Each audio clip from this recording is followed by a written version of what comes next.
Estoy haciendo trampa porque me faltaron unas pocas páginas para terminar el libro. Estoy preguntándome que el autor, ¿y qué pasa con ese personaje? Ahora, eso es bueno, porque da cuenta de que a uno le interesó cuál es la historia que nos cuenta La Casa de las Arañas, la nueva novela de Nicolás Poblete, que está publicada por Editorial Cuarto Propio. ¿Cómo estás, Nicolás? Qué gusto bien, tenerte Antonella, acá. muchas gracias nuevamente por tu lealtad, toda prueba. Sí, te he entrevistado por todos tus últimos libros. Sí, genial. Y bueno, y eso también me permite tener una mirada un poco más amplia respecto a tu trabajo, ¿no? Y una de las cosas que me llamó la atención de este libro, bueno, a ver, tu trabajo en general tiene que ver con cómo, me voy a lanzar con una hipótesis de lectura del autor, cómo nos enfrentamos o no a nuestros traumas y dolores. Y todas las derivadas que eso puede llevar hasta explosiones fuertes de violencia o hasta silencios que tarde o temprano también van a encontrar su camino de salida, ¿no? Y a veces también de manera muy violenta. Esa sería de los libros que yo te he leído en general, eso, con historias muy distintas, todos conviven ahí, pero todos los personajes son femeninos. ¿Por qué? Claro, mira, tienes razón en ese como diagnóstico que tú haces de los traumas y de cómo los enfrentamos, cómo los procesamos, ¿no? En particular en claro, hay bastante dolor, trauma y formas de elaborarlo, ¿no? De integrarlo y gestionarlo. Y aquí efectivamente son puras mujeres, solamente hay una figura masculina que es el padre, pero que es un fantasma, pero nadie lo conoce mucho, en realidad no tiene voz, exacto, él nunca habla por sí mismo y es como dices tú, como un fantasma, una presencia media fantasmagórica. Él solamente está presente a través de sus genes, porque hay mucha gente que es producto de sus flirteos y de sus affairs.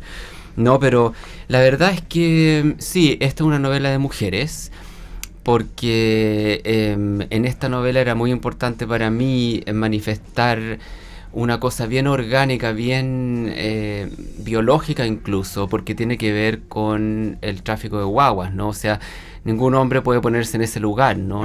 O sea, realmente es incluso bastante audaz de mi parte tratar de hablar desde la perspectiva de una madre. Y no solamente una madre, sino una madre a la cual le fue usurpada, traficada realmente su guagua, ¿no? Entonces, pero también hay mujeres que son muy masculinas, ¿no? Como el caso de la jefa de Isa, que la chantajea. Antonia. Claro, Antonia Candelaria se llama. Que además es una académica. Me pareció súper interesante mostrar ese lado del mundo académico, que es el poder puro y duro. Y tú sabes que aquí una confesión, yo viví algo parecido a eso, es como una especie de, no chantaje, pero esta típica cosa académica donde te ofrecen una carta de recomendación, pero tú no puedes leerla, ¿no? Haces como un waiver, se llama en Estados Unidos, donde pero si a mí me pasó eso, y después yo me enteré que la carta no era muy buena, a pesar de que me la habían ofrecido. Entonces una cosa bien chancha que se hace en ciertos circuitos académicos, y que aquí está, por supuesto, está dramatizada en el caso de Isa. Pero volviendo a tu pregunta, esta mujer, Antonia Candelaria, es muy fálica, es una mujer como un pene sádico, se diría en psicoanálisis, y ella representa esta masculinidad que no está presente en personajes literalmente masculinos en la novela. Así que sí que hay una energía también masculina fluyendo por ahí. Y también en el caso de Max, que esta novela también la podríamos describir como un thriller lésbico en algún sentido. Y ella también tiene su animus muy desarrollado, entonces y ella es mucho más física. Es mucho más física, ella es una persona muy proactiva y ¿sabes? Como agresiva. Sí. Y además que tiene un cuerpo que la acompaña para desarrollar esa fuerza también. Claro, ella tiene músculos y en el fondo representa esa actitud que tú tomas acción, ¿no? Ella tiene una frase que hacia el final de la novela que dice, mira, a veces somos responsables de las cosas no porque porque nosotros tengamos que ver con la situación, sino porque no hay nadie más que va a actuar en esto. Entonces es una actitud de cierta gente que uno ve en la vida, que es más proactiva y que no duda en pasar a llevar ciertas normas en un sentido como más maquiavélico, en el sentido de que tu objetivo es el resultado, no la resolución. No importan mucho los medios con los cuales lo vas a conseguir. Entonces a pesar de que no hay personajes masculinos, sí hay energías masculinas. Ahora, igual a mí eso me pareció atractivo de la novela porque una de las razones por las que yo soy feminista, Nicolás, es porque creo que esas energías que en nuestra cultura se instalan como masculinas y femeninas son pertinentes a cualquier ser humano. O sea, y eso a mí me parece muy poderoso cuando en la ficción esa representación aparecen, y aparecen mujeres que pueden ser tremendamente malvadas. Claro. No porque yo sea mujer voy a ser tierna. Exacto. O no porque sea mujer voy a ser maternal. Puedo ser agresiva, puedo ser perversamente mala como Antonia, ¿no? Puedo usurpar del poder y hacer mal uso de él como esos personajes también. Eso no es condicionante de lo varonil. No, y si tú piensas en ejemplos como que a los que todos podemos acudir, como ejemplos políticos, por ejemplo, cuando salió Margaret Thatcher en Inglaterra, había como un dilema, ¿no? Por una parte es una mujer, al fin una mujer, ¿no? Al fin una mujer nos representa, pero por otra parte, ¿qué tipo de mujer es esto? Está jugando con las mismas reglas del poder, de la masculinidad tóxica. Claro, entonces, y que el poder ha sido masculino históricamente en nuestra historia, por lo tanto, esa es la manera en que estamos entrenados. Pero es interesante cómo estas mujeres de tus personajes se salen de ahí para mostrar de alguna manera este ejercicio. Ahora, tú dijiste que la novela se trata, y yo más bien pensaría que es como el telón de fondo, ¿no? De estas usurpaciones ilegales de bebés que hubo durante la dictadura, y la novela parte con eso, pero parte con una locura íntima, podríamos decir, de qué pasa después de eso, ¿no? Entonces, hablemos de tu investigación y de tu interés por ese hecho histórico, que es es el único hecho histórico, entre comillas, que hay en la novela. Todo el resto es ficción. Claro, tienes razón. Esto es... el tráfico de guaguas ocurría antes de estos años, por supuesto, y sigue ocurriendo. Tampoco... pero en la novela en particular está concentrado en esos años, y va saltando entre 1974 y 1994, con 20 años de diferencia. Y hay varias cosas que ocurrieron ahí. Muchos años atrás, mi mamá era profesora y era traductora, y a ella le ofrecieron ir a Chiloé, creo que era, para traducir a unas personas que querían hacer unas adopciones. Y ahí ya nosotros... Me acuerdo que lo comentó ella y todos pensamos, esto es raro, estamos hablando de los años 80, y ella no aceptó ese trabajo, pero me quedó dando vuelta esa situación como loca, ¿no? Media furtiva, que tú no sabes bien. Esta oferta de trabajo era unos gringos, me acuerdo. Sí. Y luego, por otra parte, a principios de los 90, el año 91 específicamente, la periodista Cherisa Laquette, que es muy amiga mía y que tiene varios libros a su haber, ¿no? Es una periodista de larga data, consiguió desbaratar una red de tráfico de guaguas en el puerto de San Antonio. Estoy hablando de 1991, ella trabajaba, creo que era en la segunda en esa época. Y yendo ahí al puerto, las guaguas no eran de San Antonio, pero llegaban ahí. Y las cuidaban una mujer y su hijo, un sobrino que tenía síndrome de Down, cuidaban estas guaguitas y les daban leche desde las 5 de la mañana. Tenían como unos horarios, qué sé yo. Y ahí iban a comprar estas guaguas. Entonces eso fue otro estímulo que me quedó dando vuelta.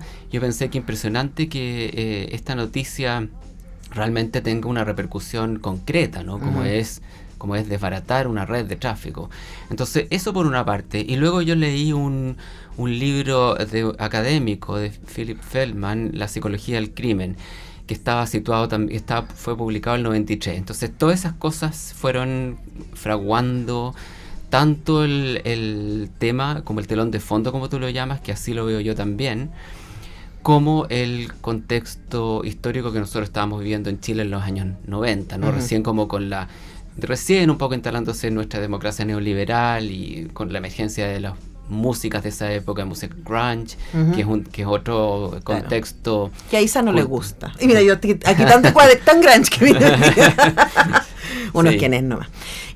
Ahora, Nicolás, hay otra cosa que tú dijiste a la pasada que me parece interesante, además porque me recordó la conversación que tuvimos acá con Cleo Mendoza, escritora argentina que vino a presentar Furia, y que tiene en común con tu libro esta idea del padre fantasmagórico, ¿no? El que va dejando su semilla y del que no se hace cargo. Claro. Y quería preguntar también por esa figura, ¿no? Porque aquí a mí lo que me parece interesante de La Casa de las Arañas es que va desarmando estereotipos que tenemos respecto a los personajes latinoamericanos. Acá el padre abandona, que es la realidad de la mayoría de los padres latinoamericanos, pero no aparece esa figura masculina fuerte que de alguna manera protege y se hace cargo, ¿no? Ni en el caso del momento que está contada la historia, Pinochet y los militares en el principio, ni algún eje romántico de aquí yo vengo a resolver. Claro, mira, eso es bien fascinante porque hay, por una parte, lo que encarna Isa, que ella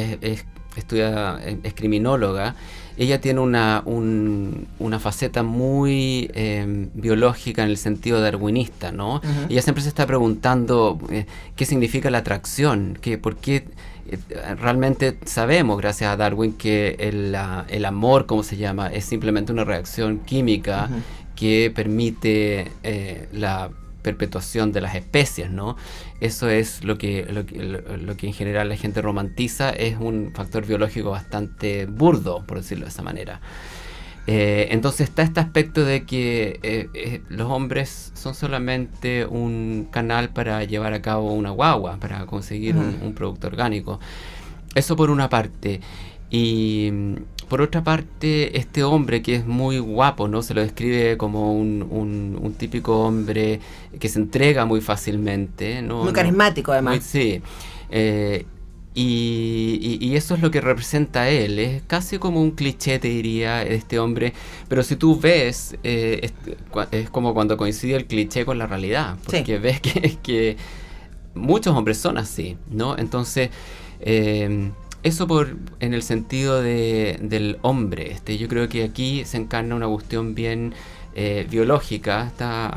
La novela está teñida y tamizada por la perspectiva de Isa, que ve todo con su instrucción, que es una instrucción uh-huh. más intelectual, ¿no? Uh-huh. Ella no ha tomado contacto orgánico con la realidad. Solamente sabe todos sus saberes son como más escolásticos. Entonces, esa parte de la pregunta. ¿Y la otra era? La otra, claro, tiene que ver con desarmar estos estereotipos, porque estoy pensando también claro, porque, por ejemplo, ellas consiguen una convivencia súper armónica en un grupo de mujeres. Claro, hacia el final. Vemos que hay después de haber cruzado por el infierno, literalmente. Sí, que hay una comunidad de mujeres y que conforman una familia bien excéntrica, pero tienen un vínculo genético, uh-huh. todas. En algún sentido. Entonces esta novela también no es que busque romper estereotipos, pero involuntariamente quizás los rompe al proponer una sociedad armónica, excéntrica, solamente de mujeres, sin la necesidad del hombre. Y ella, considerando que su perspectiva es los hombres no son necesarios, ¿no? Realmente solamente es cosa de ir a un banco de semen y listo. Bueno, de hecho el otro día con Baradita hablábamos de que como que me decía, hace mucho rato no leo una utopía. Es como que toda la ciencia ficción que estoy leyendo son distopías. Y yo le decía, mira, la última utopía que leí fue, además es un libro antiguo, tiene más de 100 años, se llama Herland. Y es un mundo sin nombres, básicamente. Y es un mundo perfecto, sin nombres. Pero tú sabes que una cosa interesante de la ficción especulativa, como dice Margaret Atwood, uh-huh. que es una de las grandes representantes, que nada de lo que ella crea en sus ficciones no ha ocurrido. Sí. Entonces son experimentos que en el fondo uno extrapola o metamorfosea de... Sí. Sí, pues, y eso es más inquietante, pensar que algo como el cuento de la criada está exacerbando hechos que están en la historia o en la Biblia, claro. En el caso de lo que ella trabaja. Ahora, hay otra figura también central de la narrativa y del relato humano, que es la madre, ¿no? Sí. Y aquí hay varias madres. Y hay una madre sufriente, que es madre que perdió, que no alcanzó a ser madre. Y está la madre absolutamente zafada. Faustina se llama ella. Faustina, sí. Que es, claro, una van a irlo descubriendo, no les estamos haciendo spoiler porque esto está al principio de la novela. Sí. Sabemos que Faustina es la madre de Isa. Y podemos entender cómo Isa llega a ser quien es también por esta madre que está absolutamente enloquecida. Sí. Y ahí se mezclan varios discursos de ella. Y sabes que me pareció muy terrible del discurso de Faustina, es que me pareció súper contemporáneo. Porque la locura de Faustina es absolutamente radical, nacionalista, conservadora y católica. ¿Sabes qué? Y también esto es parte de la pregunta que me hiciste antes, porque ella en su delirio nombra muchas figuras masculinas, como Dios, por ejemplo. Claro. Habla todo el tiempo de él. Él sí. Con mayúscula. Sí, también habla de ella tiene una postura más fascista, ¿no? Sí, pues. Entonces, a pesar de todas esas, ese es el personaje que más me gusta a mí porque su discurso es realmente, ella incorpora saberes, como uno de repente ve a gente, ¿no? Que es religiosa y que tú te das cuenta que están utilizando un precepto de mala manera, sí, o de manera oportunista, ¿no? Entonces es bien loco ver cómo tú vas adaptando ciertos discursos para tu propio, para tú sentir que tiene algún sentido tu realidad, ¿no? Uh-huh. Entonces Faustina convoca el delirio de, ella trabajaba como secretaria en un colegio y donde querían sacar el ramo religión, ¿no? Y ella dice, esto es una herejía, por supuesto que este país se merece un castigo si trataron a sacarnos a Dios de la sociedad, refiriéndose al comunismo, ¿no? Claro. Entonces Faustina es esa madre súper enloquecida, ¿no? Pero lo que me pasó con ella es que leía su delirio y decía, uy, esto me suena tanto a un mundo en redes sociales que está hablando en este tono hoy día, 2025. Sí, es impresionante. Y ahora con claro, yo nací el 71, entonces cuando yo estudié periodismo y eso, no existía la posibilidad de que la gente comentara en los diarios o comentarios, salvo que tú escribieras una carta, claro, una cuestión mucho más formal y más valiente en el sentido de que tú no tenías que ocultar tu identidad, ¿no? Pero ahora sí que lo que dices tú es verdad, uno ve una ventana hacia la locura que da curso a distintos discursos, muchos de ellos bastante reaccionarios, por decirlo. Y bastante delirantes también, que yo creo que es una de las cosas más preocupantes, ¿no? Ahora, para terminar, Nicolás, a mí me impresiona... Te he entrevistado todos los años, hace varios años, porque estás sacando un libro al año, por lo menos. Y quería preguntarte por qué te mantuvo entretenido de esta novela y cómo sientes que La Casa de las Arañas, además de esto que reflexionábamos, de los discursos delirantes, tiene para decirle a la actualidad. Mira, la verdad es que esa es una buena pregunta porque a pesar de que esto es un thriller y hay bastante... yo no lo veo como oscuridad, pero sí que son episodios oscuros en nuestra historia, eso es indudable. Pero tú comentas el adjetivo entretenido y que también es verdad. Yo creo que al estar narrando, trabajando en un género particular, un subgénero como el thriller, tú también tienes que tener algún de partida una idea de cómo vas a administrar los materiales y cómo se va a resolver. Generalmente tienes una idea del final y esto tiene que ser acompañado de una vertiginosidad y un tipo de precipitación que te motive a seguir leyendo, ¿no? Porque si no quedaría como material de archivo o como un reportaje, ¿no? Entonces tú tienes que ir mezclando. Para mí me entretuvo el personaje de Faustina en particular, el delirio que implicaba y el desafío de cursar un discurso bastante delirante, pero que también puede ser reconocido, ¿no? No es simplemente una alucinación. Sí. Y luego me entretuvo también meterme en estos personajes femeninos, cosa que, como te comentaba antes, es bastante audaz, porque cualquiera me podría decir que haces tú hablando de una madre, ¿no? Jamás podrías estar en esa posición, ¿no? Hay gente que dice, escribe solamente de lo que sabes, pero yo no creo en eso. Imagínate lo que sería eso. Sí. Así que me entretuvo. Ya autoficción basta. Sí, yo creo. La verdad es que yo estoy muy lejos de eso y por eso aquí, aunque hay cuestiones personales, como te digo, ciertos estímulos, como ciertos factores que uno ha vivido, no tienen nada que ver con mi vida, ¿no? Y entonces creo que es entretenido en ese sentido. Es una narración que yo creo, no lo tengo que decir yo, pero bueno, creo que convoca la lectura y que presenta temas que son dignos de ser narrados. Sí, yo creo que este es el tipo de novelas que uno lo pone en modo Gilda, así como me asusta pero me gusta, porque de verdad, además porque va presentando escenas y tú te demoras un buen rato en explicar las conexiones entre una cosa y otra, y uno dice, sí, pero ¿qué está pasando aquí? ¿En qué momento esta cosa va a encontrarse, no? Y por supuesto se encuentra, pero en el proceso uno igual está muy entretenido y muy inquietante leyendo La Casa de las Arañas de Nicolás Poblete, que ha tenido la gentileza de venir en este día lluvioso a nuestra radio. Gracias por venir, Nicolás. Gracias nuevamente por invitarme. Y la novela está editada por Cuarto Propio y la encuentran en librerías y en la página de Cuarto Propio. Nosotros vamos a la música y al regreso hablamos de teatro.